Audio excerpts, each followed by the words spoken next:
Right now we just get out of the train station, so we are officially in Xi'an. We're gonna get our rental car and head to our first destination.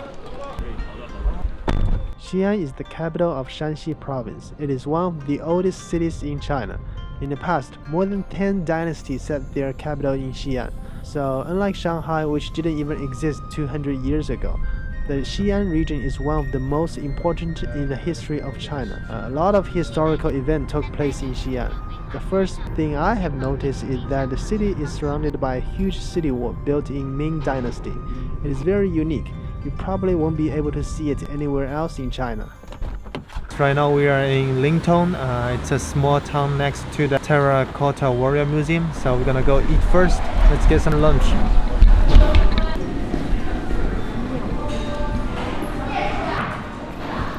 I'm having some pomegranate juice.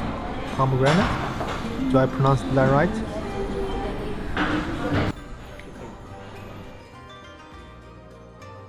You guys just finished our lunch. It's only 206 Huai. The price is very reasonable. We ordered 6 dishes and 1 jar of juice, and the customer service is very good. So if you ever come here, I highly recommend this restaurant. So our first stop is the Terracotta Warrior Museum. Let me just give you some background about the place. So around 2000 years ago, there was a guy called Yin Zhen. He was the king of the state of Qing. At that time, China is not a single country. There were 7 states. Long story short, the king has defeated all other 6 states, so he became the first emperor of unified China. After unification, people started calling him Qin Shi Huang, which is more famous than his original name. Qin means the state, Shi means the first, and Huang means the emperor. Qin has a lot of fascinating stories. He has burned books and buried scholars. He has escaped the assassination 3 times, and he also sent people overseas to find the elixir of immortality. Just like most Chinese people, Qin believed in an afterlife. So in order to have a comfortable afterlife in the future, he gathered hundreds of thousands of people to build his tomb. It took them dozens of years to finish. After that, they did a great job to keep it secret, because no one knew the whereabouts of his tomb until 1974. Some local farmers found it when they were drilling a well. There are 3 sites containing the Terracotta Army, which held more than 8,000 soldiers, 130 chariots with 520 horses.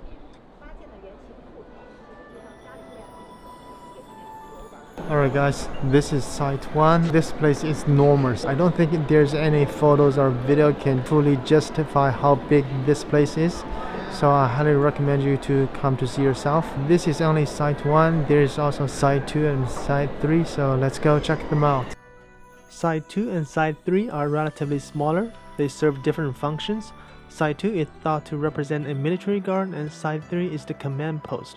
As you can see from the footage, some parts have not been fully excavated, probably because we still don't have the technology to fully preserve those terracotta figures. After the excavation, the painted surface present on those figures begin to fade. So scientists need to figure out a way to preserve those colors before making any further excavation. Aside from 3 main sites, there are a lot of invaluable artifacts found from the tomb, and they are displayed in the museum as well. I have very limited knowledge about Chinese history, so I'm not going to talk about it any further. Anyway, if you ever come to Xi'an, this is definitely the first spot you should visit.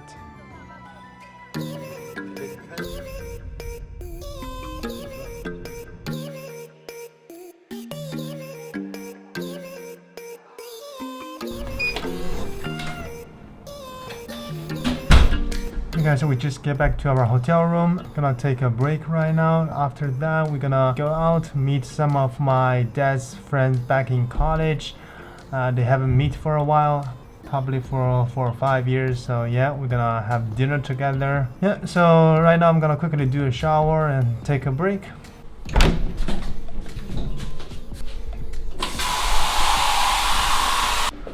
Alright guys, it's time for dinner. Let me go get my dad. I'm starving. My dad and his friends all went to a college in Nanjing. At that time in China, college graduates didn't find jobs by themselves. Even if you want to find a job by yourself at that time, it will be extremely difficult. So instead, the government and the universities would assign jobs to you. So after graduation, my dad was allocated to Shanghai and a lot of his friends were allocated to Xi'an. Nowadays, I think the younger generation is more into low alcohol beer, but strong Chinese liquor such as baijiu is still very popular among my dad's generation. I guess most of you guys would find Chinese drinking culture to be very odd. Why force people to drink when they don't want to, right? Well, I also used to find it hard to comprehend. But now I think it may have something to do with our culture. You know, in China, people are more indirect compared to the West. So even you're with your close friends or loved one, almost no one would ever say something like, I love you or you are very important to me, especially for traditional Chinese guys. Saying things like that never fit into their identities. So by having some Chinese liquor, they can temporarily escape from those constraints and give them courage to speak out their mind freely without worrying about all those social norms. Let's just watch. 那我就是当委书记，好不好？是，但是不服啊，不服喝酒，服的。不是，转我，转我，我操，咋太高兴了，太高兴了！我说你高兴君的，现在也老了，也头发白了。少来点。这个你说我，你喝不了我这喝光了。就是嘛，你喝不了人家喝吧。领导给你说啊，领导先说。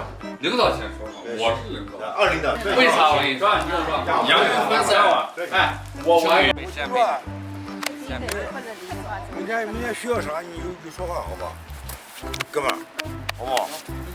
你他妈来一次也不容易你说啥就啥，我听你的。我跟你说，兄弟，你说啥，我明天给你办啥。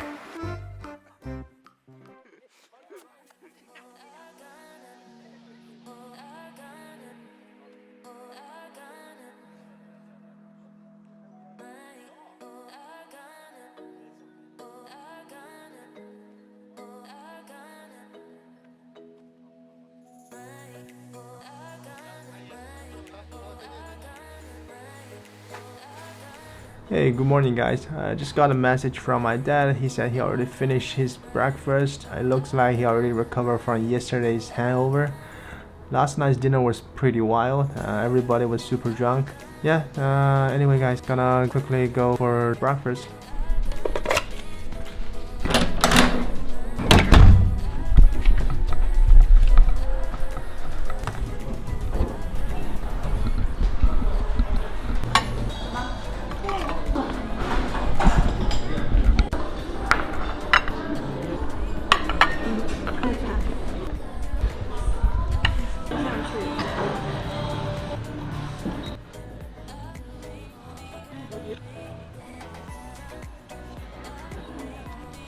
Alright guys, we are done with our breakfast. It's time to go.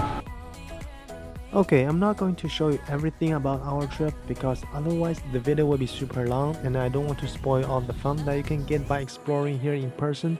So in a nutshell, we really enjoyed our trip to Xi'an. It was a bit too short actually. We didn't get a chance to see everything we want to.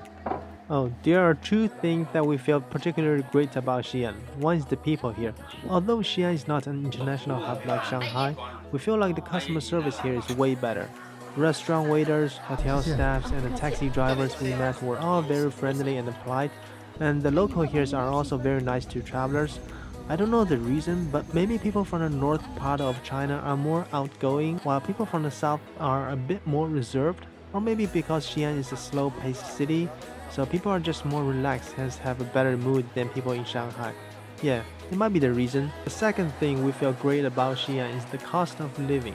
Restaurants, hotels, taxis, everything is much more affordable than Shanghai. Wonder if you have watched the video I did 2 weeks ago. Now I really understand why those foreigners feel free when they live here. If you are making a North American salary and live your life in Xi'an, your life will be very comfortable. In some sense, it is also a type of freedom, I guess. Alright guys, right now we're at the final destination for today. It's Wu Zetian's tomb. I think Wu Zetian is the first queen of China, I guess. So yeah, she's a very powerful woman. This place is very big, very spacious, and it's getting late, so not a lot of people here. Yeah.